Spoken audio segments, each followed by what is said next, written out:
me as well. All right. Well, beautiful. I know I speak for everyone from the Indigenous film series that we're really excited to have you both here. That film was powerful and really beautiful to watch. Um, I'm a big fan of, how you incorporated punk youth along with the important messages of cultural appropriation and our land reclamations. Can you tell a little bit like how this film came to be and what really inspired you to make it and be a part of it?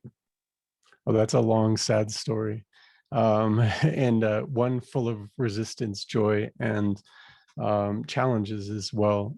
So the area where I come from on Black Mesa in the Navajo Nation has been wrought with a geopolitical land dispute that was manufactured by the US government and mining company interests.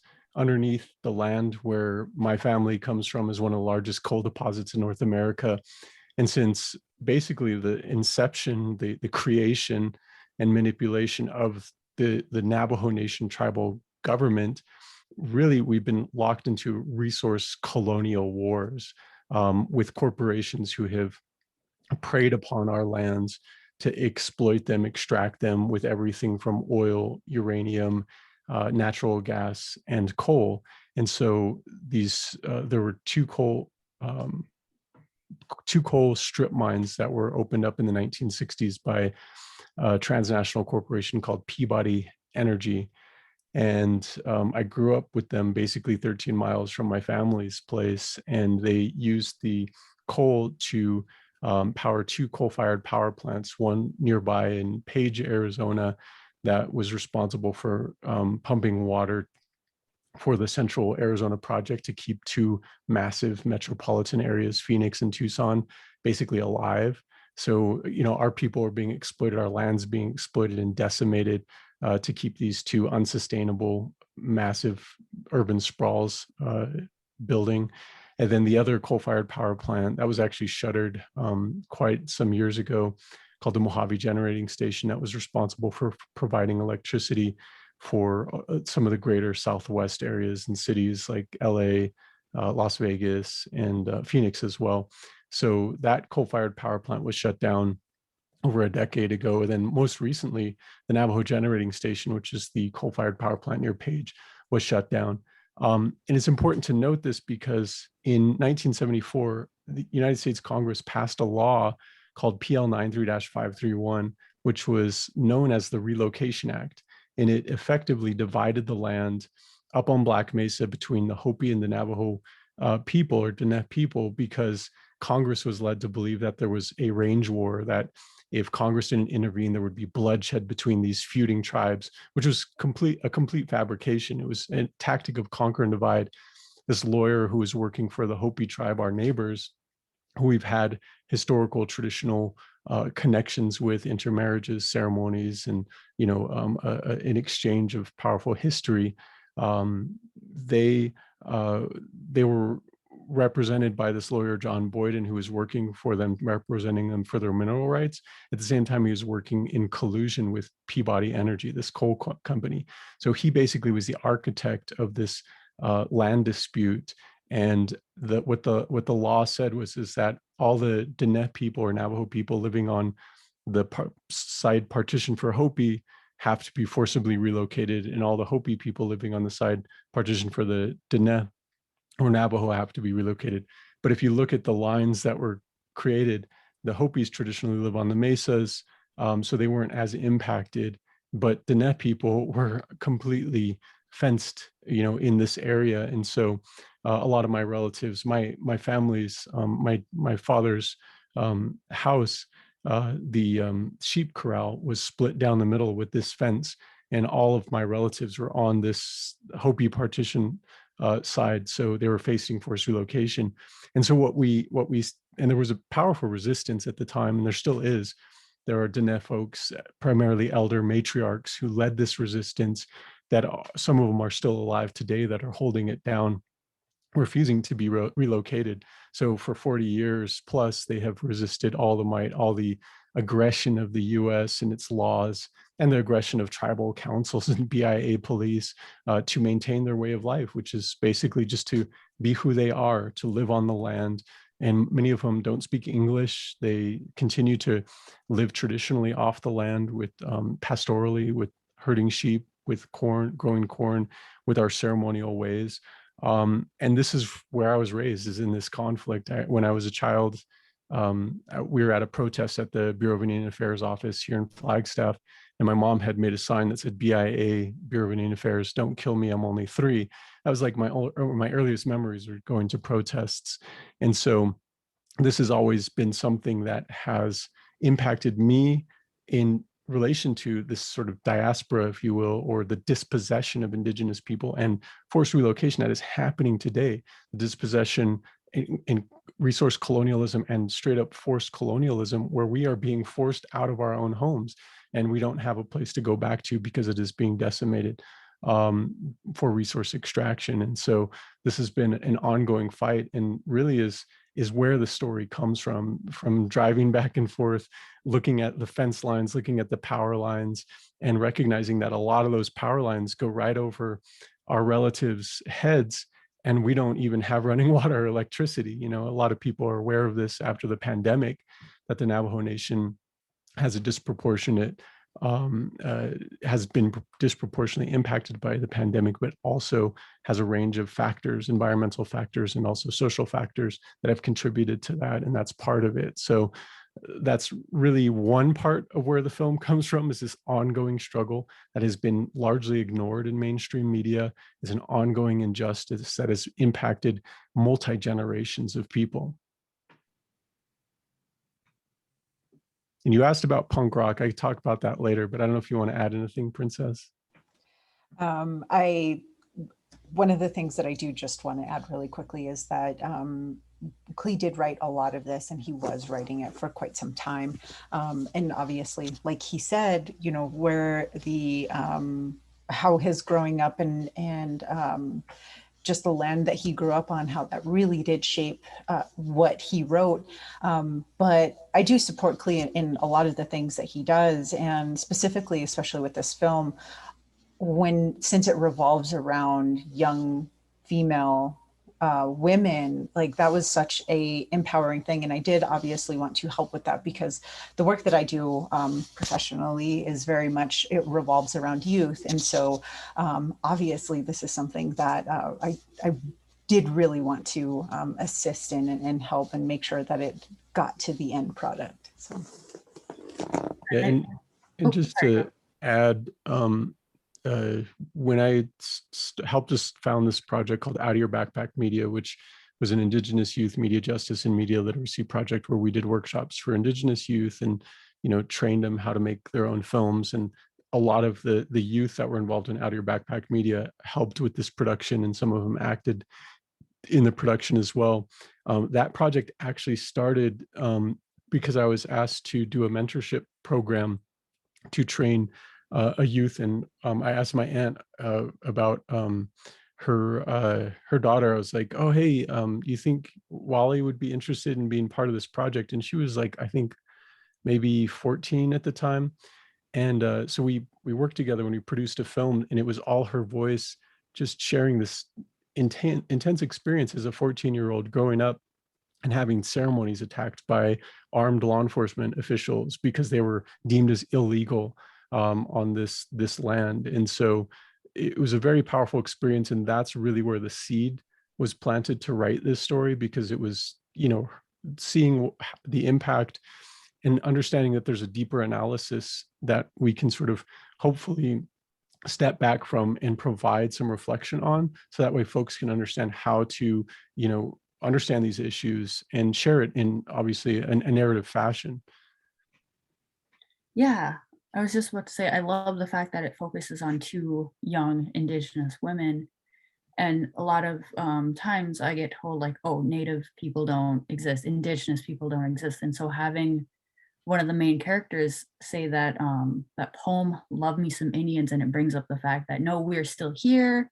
And the fact that, you know, Power Lines brings up an important issue about like, this is our land, we deserve the right to be here. it brings awareness to the issues that not only affected our ancestors, but are still affecting us and will affect our generations. Is there any kind of, did you feel the need to write about that when you were creating this? Do you think that was like a huge drive for that? So that poem, Love Me Some Indians, is actually written by Rowie Shabala, who's an amazing champion slam poet from our community. And she, actually Princess and I think we saw a video online of her performing, and then we went down because she was competing in a slam locally, and we went and watched her perform, and it was just amazing. Like it was just like you couldn't hear a pin drop in the auditorium that we were in. And she is a captivating performer and an amazing, powerful writer. And so I knew that in writing the script, because I had already written the script, but I left space for poems, that I couldn't speak for the lead character. As a young Indigenous woman, I wanted to find poets or a poet that could provide that voice. And so when we heard Rowie Shabala, it clicked, because I mean, she addresses those specific themes that we were wanting this whole film to address, the identity issues of not just recognition, but the internalized colonialism, the structural racism and structural violence that we face in our communities, in the intergenerational trauma. Like all of those issues are connected.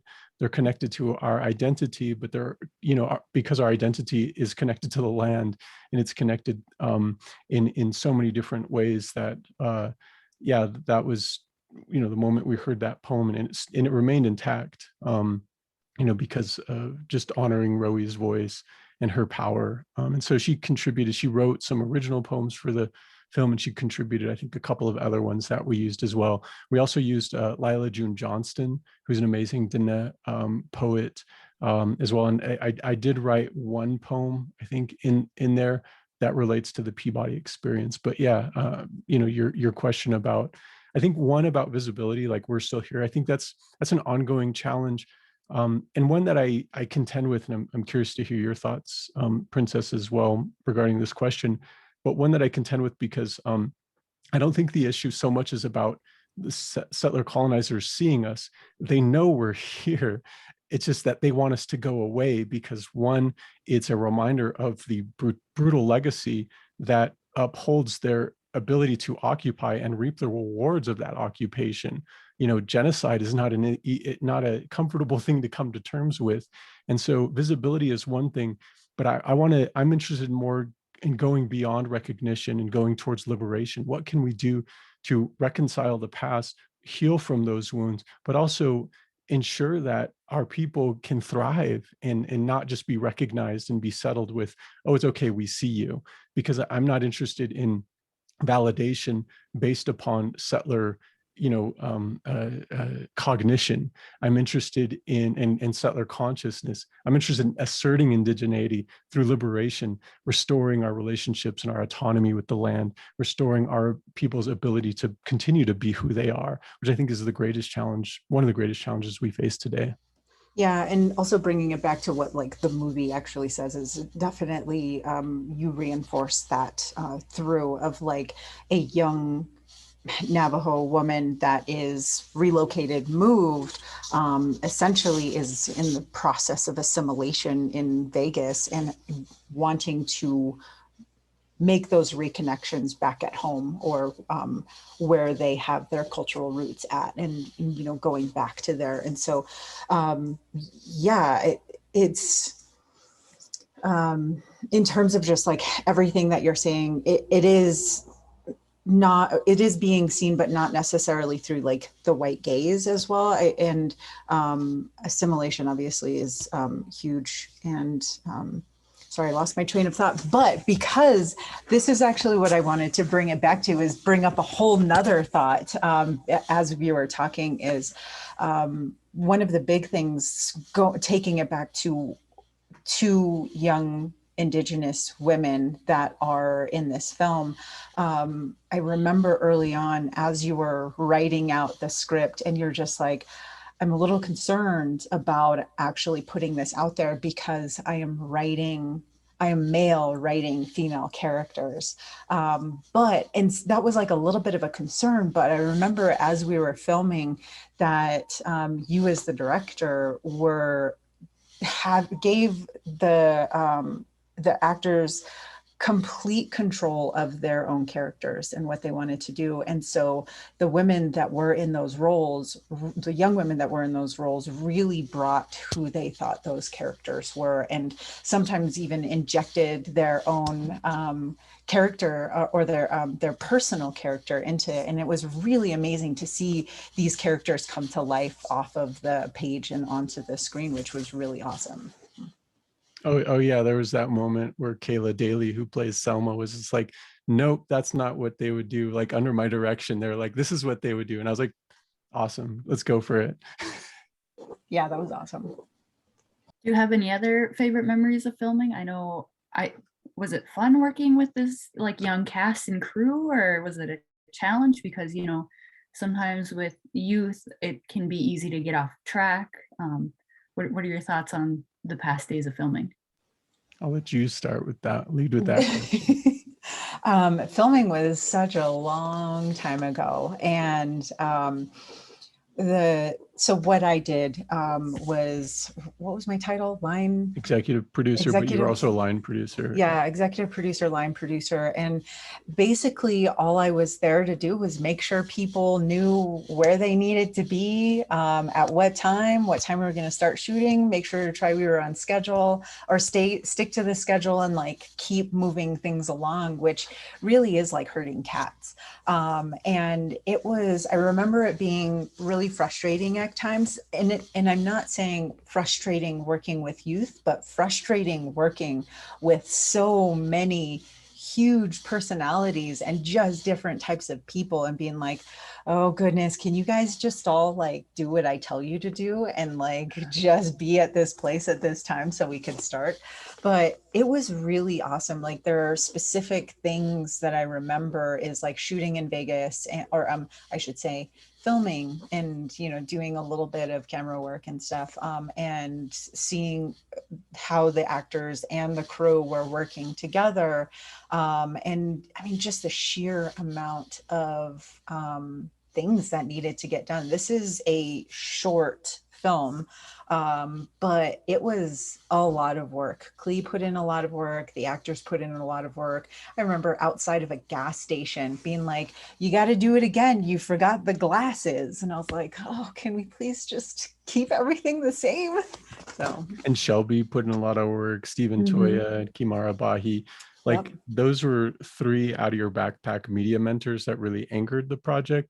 And they did like the heavy lifting with production, from filming to sound to script supervising, continuity and all that. So this production was like me directing, but I like to approach projects from a collective standpoint and non-hierarchical. I'm an anarchist or Indigenous anarchist, so that I try to bring into my work. But with this bringing a vision to production, there was a lot of, you know, interesting challenges, but amazing and brilliant moments, I should say. And you know, some of them that come to mind were just where the characters really clicked with what they were doing. And like we went to shoot an abandoned building in Tuba City that since it's been demolished. But it was like there's this funny little side ghost story that happened, which maybe we'll share later. And then but the other part was just like in the scene, like it was very much like this felt real. This felt like something that was happening. And you know, from every step of the way, like actually, I think one of the most powerful moments for me, really thinking about it, is we were having a discussion one day in the midst of production.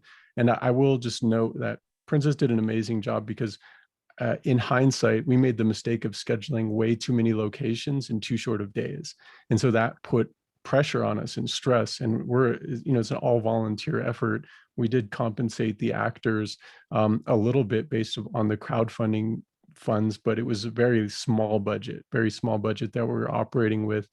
And so there was a lot of frustrations just because of the logistics of trying to move 14 plus people from one location, like 3 locations in one day that were sort of, primary locations, a very ambitious thing to do. And so like moving, in one day to Black Mesa, shooting some stuff, and then moving back 2 hours, is not an easy task for that many people. And so at one moment we were having dinner, we we're on a break, and we realized that everybody that was part of the cast, and this was not intentional, like a Nesbahi ragdoll with Haley's character, her family comes from Black Mesa as well and had impacts from forced relocation.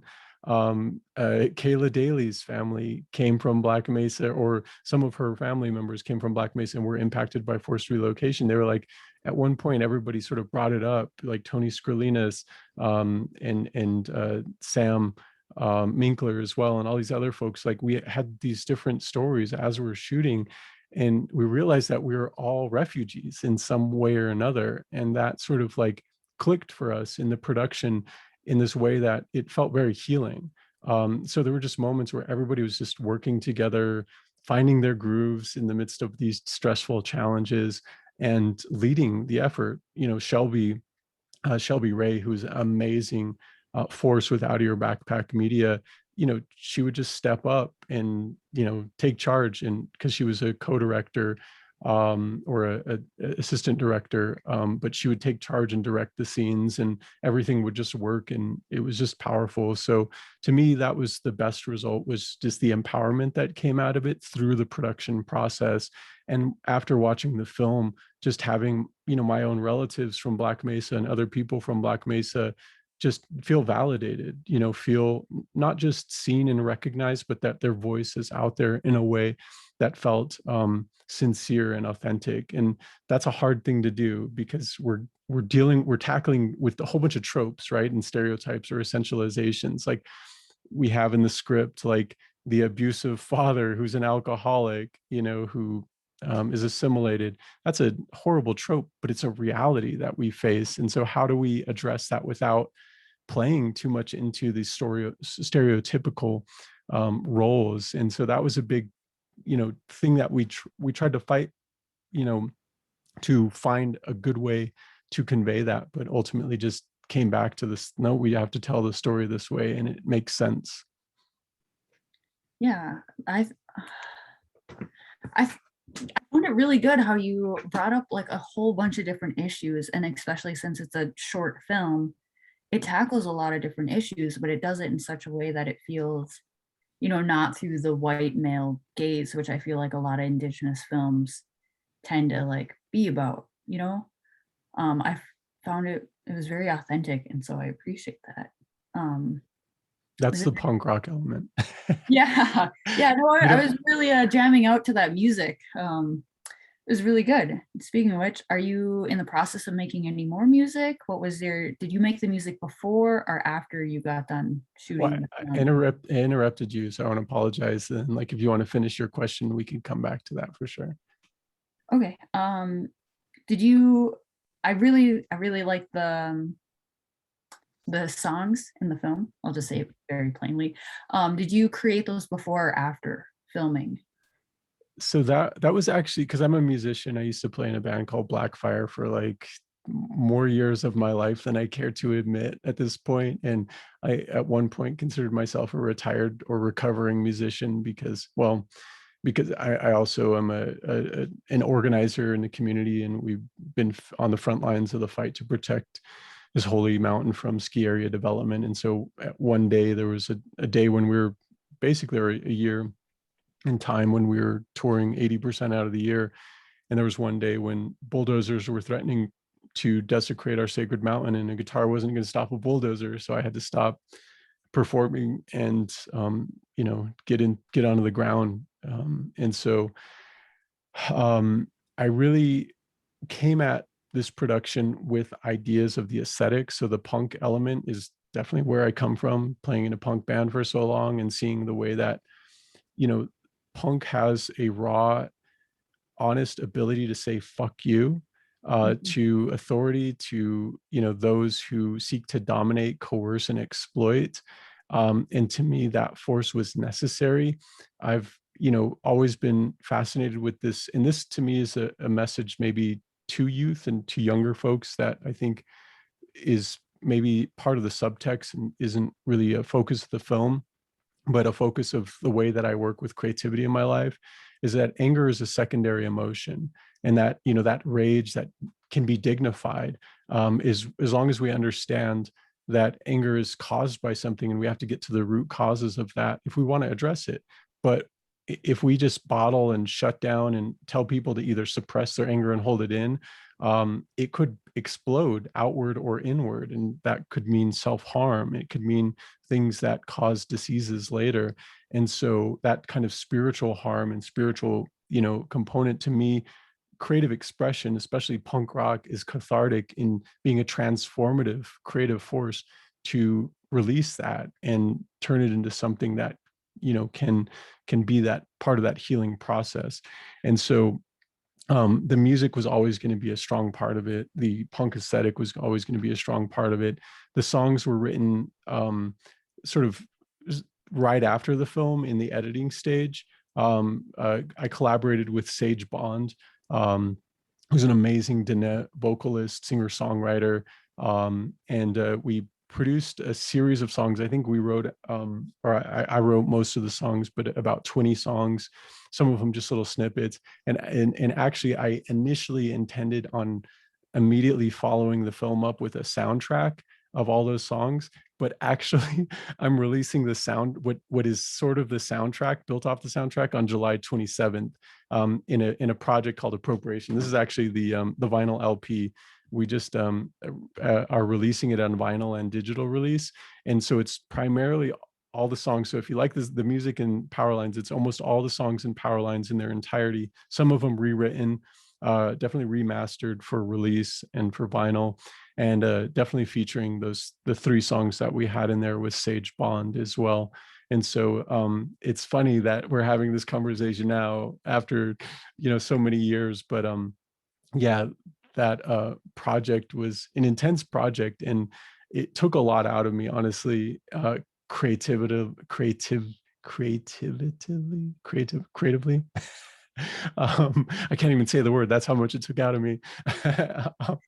And it was very challenging. And so, yeah, that's where that music is right now. So if you want to check it out, it's at appropriationproject.com is the website, and it'll be on Bandcamp and streaming on other sources as well. But the project is called Appropriation, and actually gets back into the whole issue of cultural appropriation, exploitation, and dehumanization, which is a core element, that we're sort of faced with in addressing white supremacy and ongoing colonization.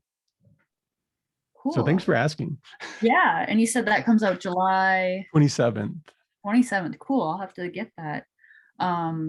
You kind of already answered my question about future projects that you're working on. Do you have any other future things that you're excited about, want to share about? Oh, don't ask me that. So film related, I think Princess and I both committed, because sometimes my ambitions get wild and I have a lot on my plates and I'm juggling things at a lot of times, and Princess is the one to reel me back in, which is something I'm so entirely grateful for. But I do want to make another film project based on uranium extraction issues in this region.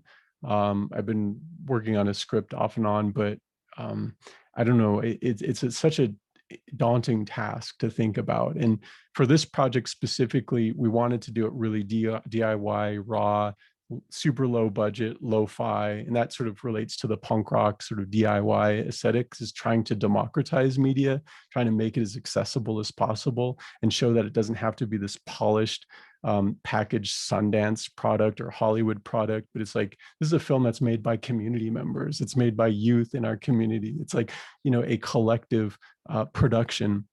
And I think that it would take some time to rebuild that up and do something that helps to sort of like extend the conversation. So film related, I do documentaries, I do small media coverage. We've put a pause on Out of Your Backpack Media's work, just because we don't really have funding. And right now the space that we organize in is actually overtaken by an Indigenous mutual aid project called Kintlena Mutual Aid, which was activated during the pandemic, which I've been heavily involved in. I just am in the process of helping to put a book out on Indigenous anarchy. That will be, I think, coming out in August. I'm writing my own, another book on just sacred land defense and a range of other political analyses with work that I do through Indigenous Action. And you can check that out at indigenousaction.org. But all of my projects, including a top secret board game that I'm working on, which is really fun. It's not top secret really anymore. I talk about it on my Patreon. So if anybody's interested in checking out patreon.com/Klee Benally, I let everybody know there, because I'm really, as an artist these days, and I have an art exhibit that's starting, I think, in a week, as part of a project that's working on resource extraction and exploitation issues. But I really sort of am random sometimes, and I shift my interest to find out what can be most effective. I'm a undisciplined multimedia agitational propagandist that's anti-colonial and anti-capitalist. So if you put all that together, it means that I try to be as effective and find the most agitative way to piss people off and undermine colonialism. So we move towards Indigenous autonomy and liberation. So all of my projects, including small writings and all that, are sort of ongoing, and you can track them at Patreon or indigenousaction.org, or through my Instagram sometimes. I don't know if you want to respond to that too, Princess.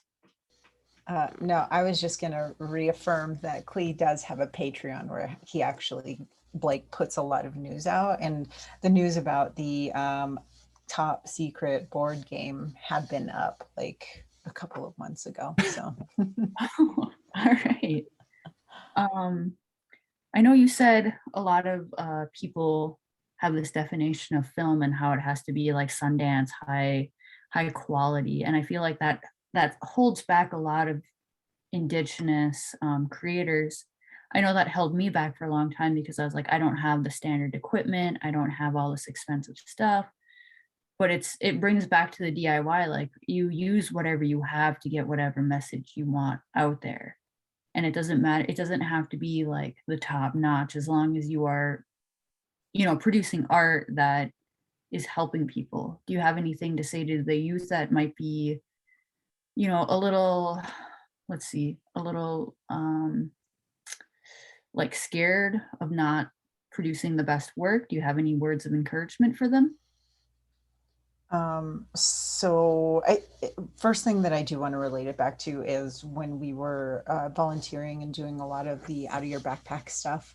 And it really was out of your backpack. It was very much like being able to tell your own stories, to create your own media, to do whatever you wanted to do, and to be able to like grab and go, essentially.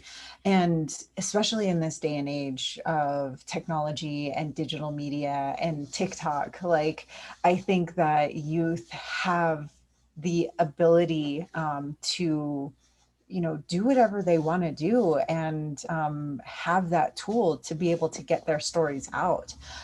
It is so easy to have a phone right now that's connected to Wi-Fi. And I shouldn't say easy, but it's so accessible. I completely understand that sometimes this equipment can get super expensive, but still having just a limited tool, a phone, to be able to do whatever they're going to do. And youth have the most amazing stories.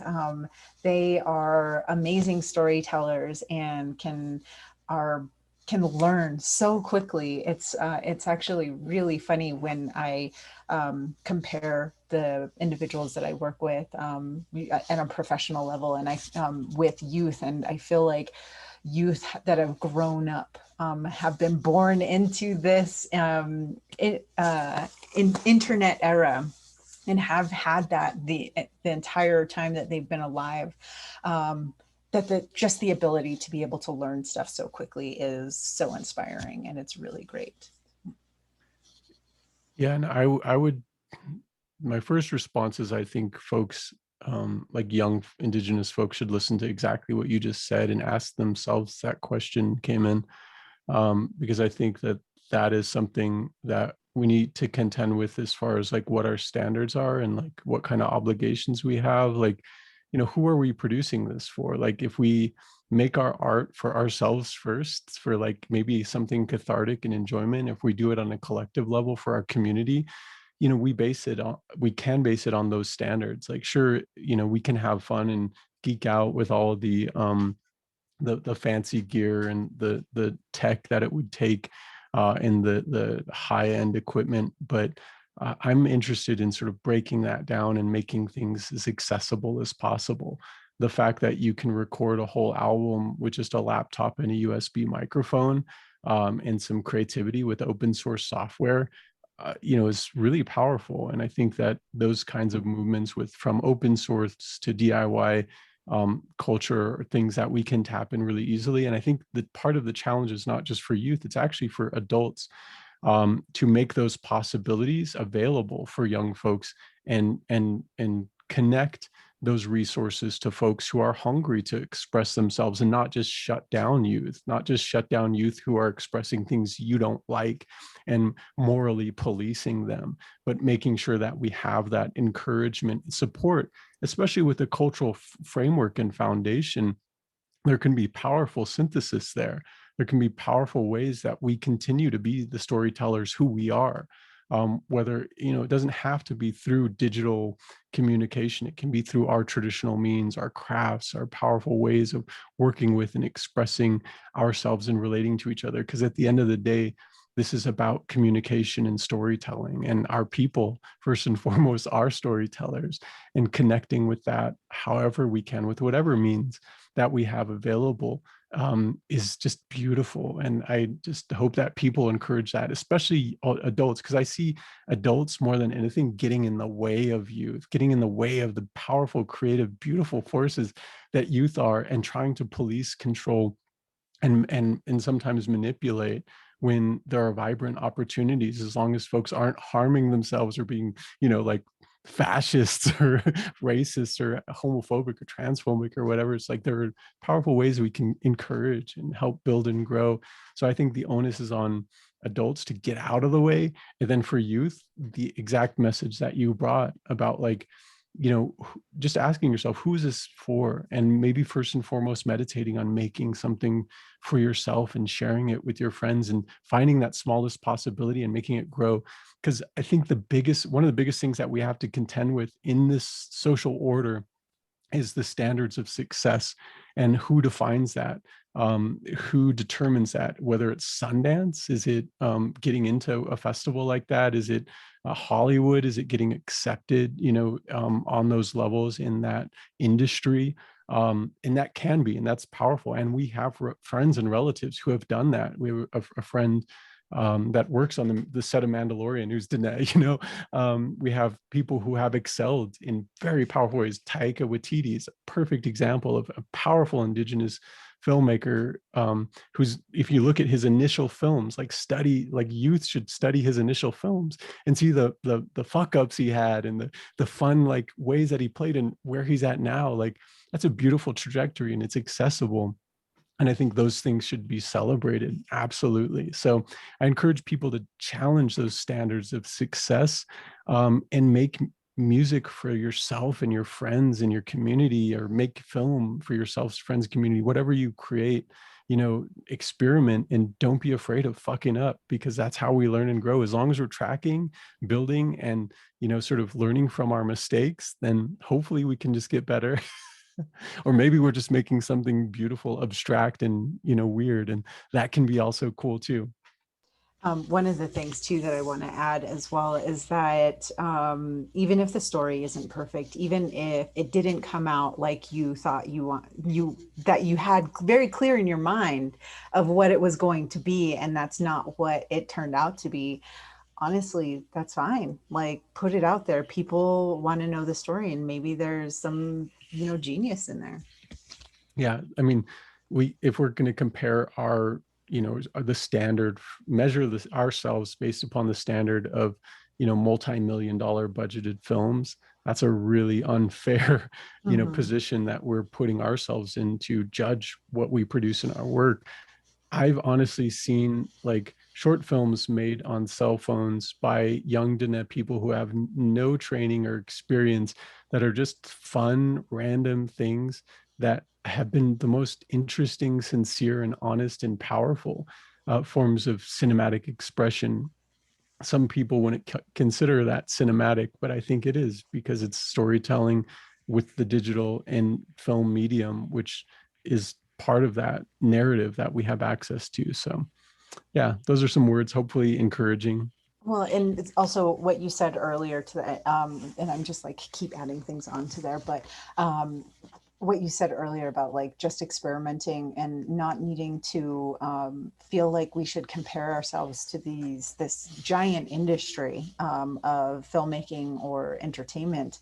But I remember early on, I believe that it was after you had we had done some of our filming, and then I think you were getting ready to go into editing. And I specifically remember, Klee, that you had said, in this one story, there are essentially three different stories. It is the story that the writer has created, and taking that, it is the story that the director and the filmmaker are making, and then taking that, it's the story that the editor is creating. So all along that way, your story is going to evolve, but it's still a story that you created. I think that for youth, taking it from conception or whatever, and then bringing it all the way into this media as well. Like, it's not going to be perfect, but let's go.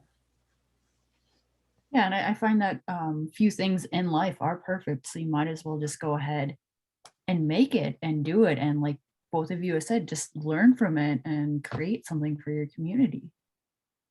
Um, do you have any last kind of words before we sign off here? Never last words, but always, we can add things. And I'm grateful for the opportunity to show the film. Thank you all for the invitation, for screening it. Thanks to the audience.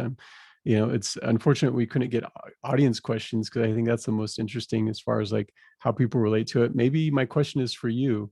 Like my final thoughts are more or less for you in relation to like what you got out of the film. Like I know you expressed a little already, but um, maybe there's something that the film spoke to, because it's a different cultural context, right? We're Dene folks and y'all are up there.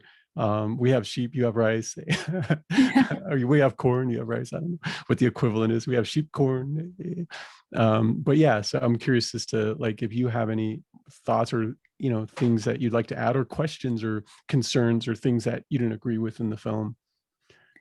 Yeah, I mean, definitely we have different culture approaches. You're Dene and I'm Ojibwe, and we don't have like up here, we have a lot of lakes and we do have wild rice, and we do have the same problem of big corporations coming in and putting oil. Our thing is oil. They try to take away, they put oil underneath our lakes and it dries out our rice beds. And what we live off is wild rice. It's a big staple of our community, of our way of living, of our ceremonies. And so I related to your film because it's the same thing. They want to come over and they want to kind of demolish our way of living. And that's what I took away from it. But there are still young people who are trying to get back to our roots, who are trying to connect and who need that. And being a sober Indigenous person, seeing this person who is like presented multiple times with the possibilities of like drugs and alcohol,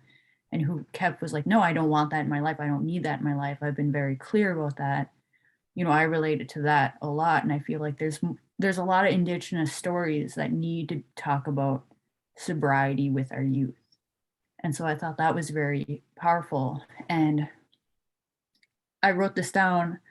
Well, I wrote down two things. I said I miss punk shows because they're a huge staple of my community up here, and it's been so hard with COVID of not being able to go out and be among like safe, sober people who just want to go to a good punk show. And the second thing I wrote down is survivor versus victim. As one of your characters, tries to get assaulted and she fights back. She says, I'm not going to be a victim anymore. I'm going to be a survivor. And to me, that really struck hard to my core. And I feel like there's more we need to kind of change the focus on, we're not victims, we are survivors, and we have experienced a lot of trauma and generational pain that's been passed down, but we're still here and we're still persisting and we're still, showing up to bring awareness to these things that are happening to our people. And so I just, again, all these films brought out all these different layers of who we are as a people, even though we come from different nations, we still face the same things and we're still trying to figure out how to make things better for the next generation. Yeah, there's a scene where actually Princess is acting in the film, and that was, I guess, reluctant, right? Because we had some casting issues, and Princess was Which like, scene? "Oh, the driving in with Oh Haley yeah, in the no, car." Yeah, it was reluctant, and it was out of necessity. So. Yes. is that when you had the cat pulled over? Mhm. Yeah. I thought that was you, but I didn't want to be like, hey, I think Ding. you. Yeah. Um, that scene, I think, communicates part of the thesis, if you will, of the film in relation to, um, you know, the message part of the film is Haley is running away from a home that was sort of manufactured through forced assimilation and colonization to her actual home. So is she running away or is she reconnecting? And that point of reconnection to our culture is our first framework for our actions and how we should live our lives. And then what we can do to restore, heal, and address the violences that we face on a structural, on an interpersonal, on lateral levels, because violence exists on a spectrum, and on an ongoing basis, we face structural violence from colonialism, especially in areas where we are targeted, our lands are targeted for resource extraction. And just like, the fight to resist Line 3, or all the other oil pipelines that are crisscrossing indigenous lands, or whether it's uranium, whether it's natural gas, oil, coal, or ski resorts that we're facing the same thing. And that's resource colonialism, and this this dominant culture that believes that they can just take, dominate, coerce, exploit, control, um, for their own benefit. And that time is over, because if global warming is really the greatest threat facing humanity, we have to understand that it's global warming is the consequence of a war that has been waged, by these corporations, by these folks who want to maintain these unsustainable ways of life. It's a consequence of that war against Mother Earth. And so we have that knowledge still, we have that connection to Mother Earth to bring people, our peoples and all peoples, back into balance. And that has to be something that is, and I think the fierceness of Indigenous youth who are locking down to equipment, resisting Line 3, the fierceness of Indigenous youth who were stepping up against and waged, who actually started the resistance at Standing Rock was Native youth. The Indigenous youth, like when people say, like, Native youth are our future, they're actually our present now too, because they're the ones who are actually risking and fighting, and they recognize what the stakes are. And that's why, even with the situation that has arisen more so, because it's an ongoing issue with boarding schools or residential schools, that is a systematic attack of our future. That is what this system has represented, and continues to uphold and maintain in different ways. So our challenge is now, to figure out what our response is, what can be done. And that question is sort of open-ended and left, and I think if folks paid attention to that part in the film, that was that sort of political point, because I am didactic. I'm not shy of making sure there's political commentary in music or anything that I do. And I blame that on like listening to the Subhumans and Dead Kennedys and, like political punk bands when I was younger, because they were like, yeah, fuck you to these people who are trying to fuck up our world. We don't want your future, no future. And it's not a nihilistic statement. It's like, no, we don't want your future. We want to live and enjoy our lives. and continue to be who we are. And that's the power of this. And so I would just want to thank you for the opportunity to share, and thank you for your questions and your observations and the connections between our struggles, because that's absolutely something that hopefully this film can provide for. I mean, first and foremost, we made this for our community, for healing. Sometimes we have to look at the challenges and look at the pain in a different way. And then we can have those hard conversations. And that's where, these kinds of creative narrative fictions can build those powerful bridges towards healing. So just want to thank you all for that. I don't know if you want to add anything, Princess. Closing, last thoughts. No. Thanks for watching. Thank you both so much for creating and being a part of bringing this film, and I'm really happy that we were able to play it and have you both here with us. This means a lot, and hopefully we'll see more of your projects in the future and continue to connect. So miigwech. Yeah, for sure. I'll send you a download link for the album. So yeah, send me your contact. Cool.